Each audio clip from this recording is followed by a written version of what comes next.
Okay, we're outside now, and look, what a glorious day. Not a cloud in the sky. Doesn't matter where you look, just beautiful. So with a little bit of rain, the paddock's like it's starting to green up a little bit. When we zoom up the paddock there's a nice little bit of green there. It's still not enough to make much difference to the dams, but no, well, that doesn't matter really, I suppose. But every little bit helps. So it's probably got 30 mil in more than it had yesterday. But anyway, let's have a look at this old girl. So that's the panels. And it was an old winch anchor tractor, so yeah, they're all junk, which that's fine. They set the one wheel on that for some reason. But it had the heavy cast centres and they took that off, and you can see the big stubs there. So all the front grill and all's rooted. We don't want all that. Doesn't matter to us, we don't want it. The heavy cast centres here, those nuts in the centre there, we have real trouble getting them. But this rim is absolutely buggered, like it's dangerous buggered. So we're going to get rid of that. The tyre stays up. I let that down. The tyre stays up, but there's not a lot of tread on it. This other tyre here, it's really good. Still even got some of the, you can see the rubber webbing in there a little bit, but the inside's buggered as well. And yeah, look, she's just an old drawbar. Those drawbars are worth a few $100 to buy now. They're dear as buggery. No linkage on it, but a few check chains and things like that. There's another couple of stabiliser brackets.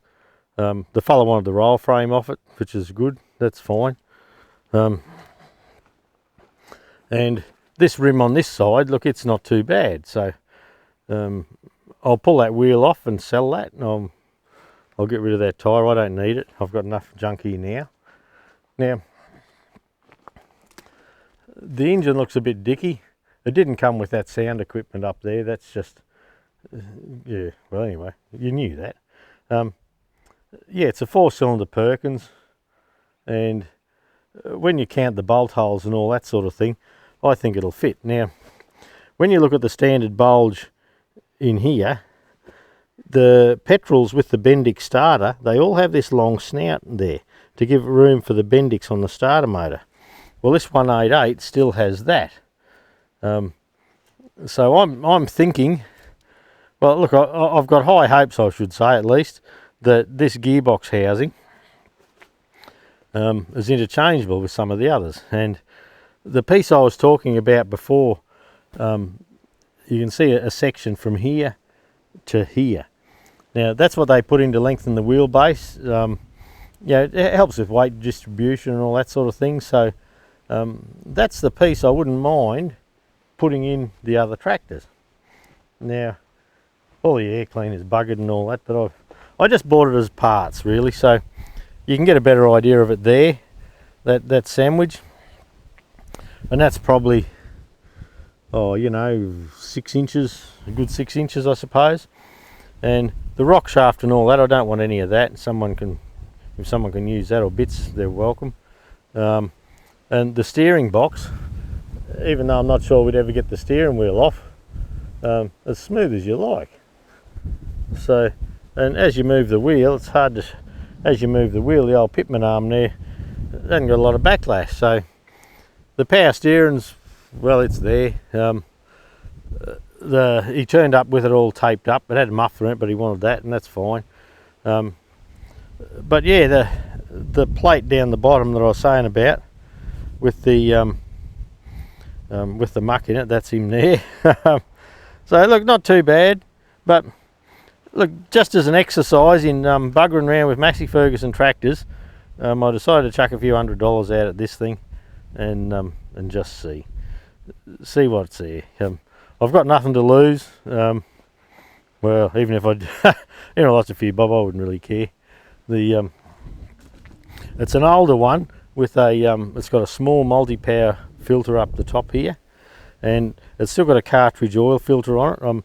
I haven't dated it yet. It has got the it has got the tag up here for it, but I'd have to spend a bit of time cleaning all that up yet.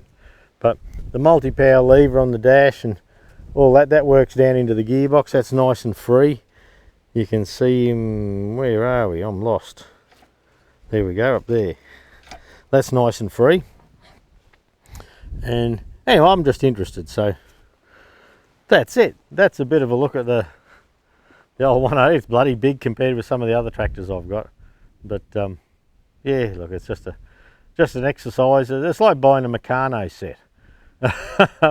See what you can make out of it, what matches this and what matches that. And I've always wanted to do it, I've always wondered about it, so looks like now we'll know. Okay, look, I was just about to render the video, get the stew done, and I remembered I told some people last week that I'd have a quick look at the John Deere splitting stands that I've made. And yeah, there's a bit of interest in it because the tractor slid apart so easily. So look, all it is, it's a piece of 3-inch C channel.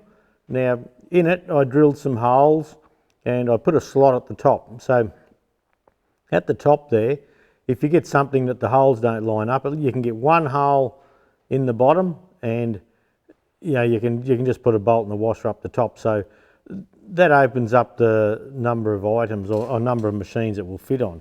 Then once I did the holes down there, I just found a little bit of 3x2 box, 2x3 you might call it in the States, and on the end of that I put a bit of 40mm square, yeah, just box section.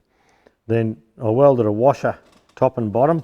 Now if I come in here close, I'll bring my chair in with me so I can sit down with it, and you can see I've just welded a washer here.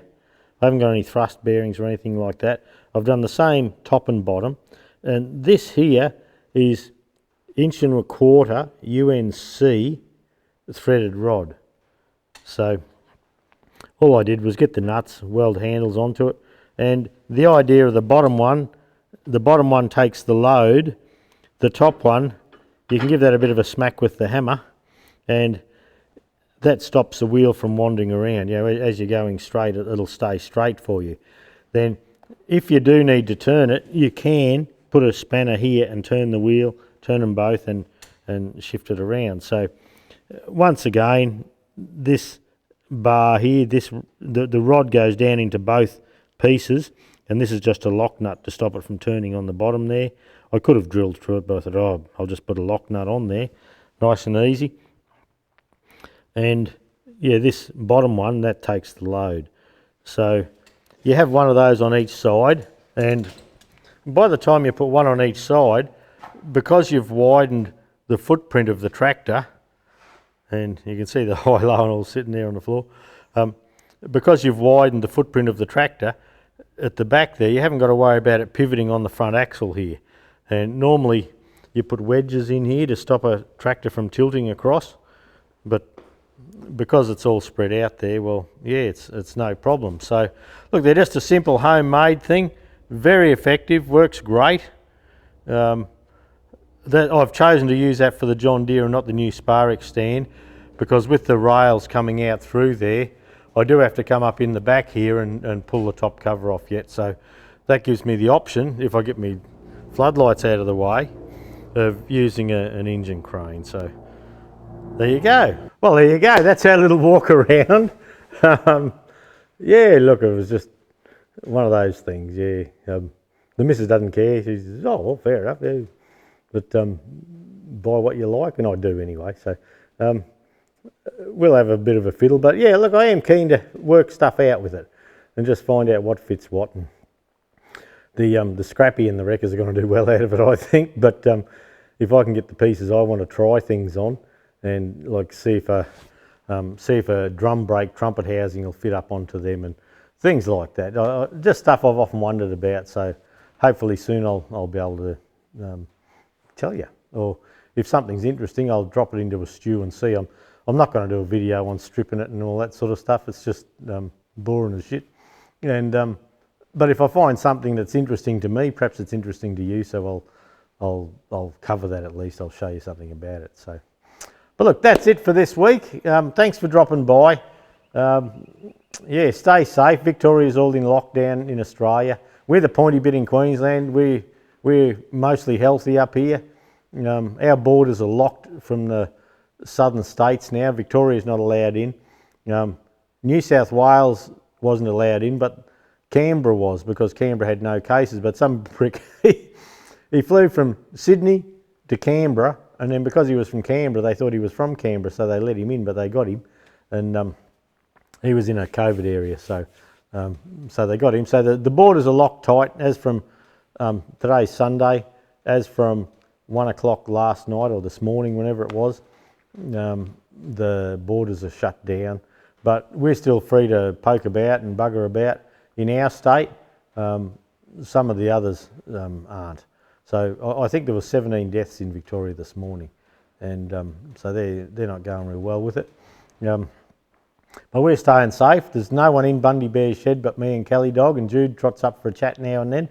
And yeah, it's just it's just a shit time, you know. So anyway, we noticed with Victoria and New South getting locked down, and areas are getting locked down, businesses taking a bit of a dive again. So that's just how it is, isn't it?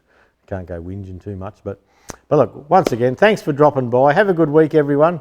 Stay safe, and yeah, look, we'll catch you next week, all being well.